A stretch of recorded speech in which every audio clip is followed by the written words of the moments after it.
मी वर्षा तुम्हा सर्वांचं मनापासून स्वागत करते। आज मी अगदी झटपट तोंडाला चव आणणारा पदार्थ बनवते। अगदी कमी साहित्यामध्ये आणि कमी वेळामध्ये हा पदार्थ तयार होतो, खायला अप्रतिम लागतो।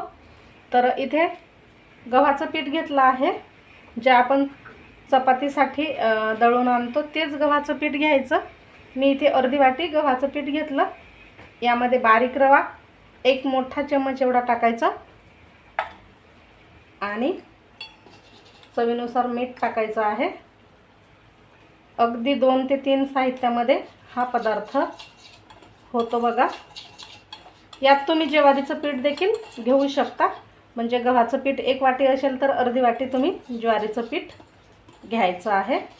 तवा सुद्धा गरम करायला ठेवला इकडे आणि हे मिक्स केल्याच्या नंतर यामध्ये थोडं थोडं पाणी टाकून आपण याची पेस्ट तयार करून घेणार आहोत। पाणी थोडं थोडं टाकायचं आहे।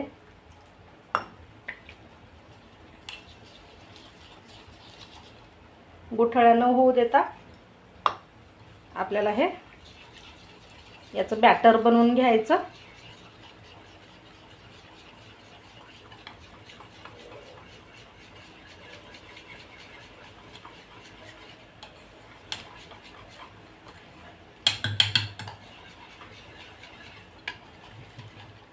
तर इथे तुम्ही पाहू शकता, आपण याच्या अजिबात गुठळ्या न होऊ देता छान अशी पेस्ट तयार करून घेतली आहे। अशी आपल्याला पेस्ट बनवायची, फार घट्ट नाही किंवा फार पातळ सुद्धा नाही। आता ही जी पिठाची पेस्ट आहे ती एक 10 ते 15 मिनिटं झाकून ठेवते, म्हणजे यामधला जो रवा टाकलेला आहे आपण तो छान असा फुलून येतो। तर एक 10-15 मिनिटं आपण हे झाकून ठेवू। आता 15 मिनिटं झाली आहेत बघा, आणि हे बॅटर छान असं मस्त तयार झालं आहे। आता आपण तव्यावर थोडंसं तेल टाकून घेऊ। अगदी सुरुवातीलाच टाकायचं तेल, नंतर टाकायची गरज पडत नाही। थोडंसं असं पसरवून घ्यायचं आणि यावरती ही जी पेस्ट आहे ती पुन्हा अशी छान फिरवूनच घ्या आणि मग टाकायची आहे या तव्यावरती। याला आपल्याला अजिबात पसरवायचं नाही आहे। तुम्ही इथे पाहू शकता छान अशी याला जाळी येते आणि मध्यम आचेवर खमंग असं हे दोन्ही साईडने भाजून घ्यायचं आहे। तर मी इथे गव्हाच्या पिठाचे धिरडे बनवत आहेत बघा।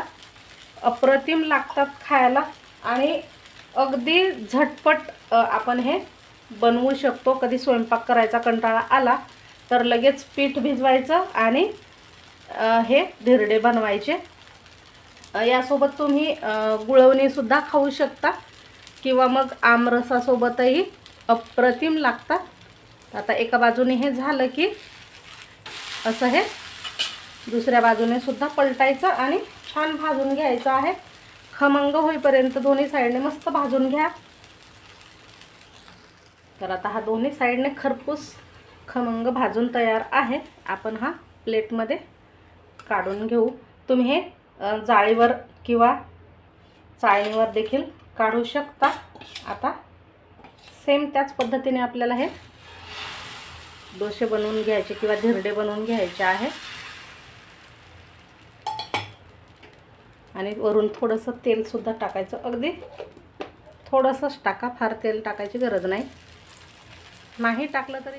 तर असे आपले हे धिरडे झाले आहेत, मस्त असे जाळीदार आणि झटपट। तर कसे झाले हे गव्हाच्या पिठाचे धिरडे नक्कीच कमेंट करा। व्हिडिओ आवडला तर लाईक करा, शेअर करा। भेटू अशाच छानशा नवीन व्हिडिओमध्ये।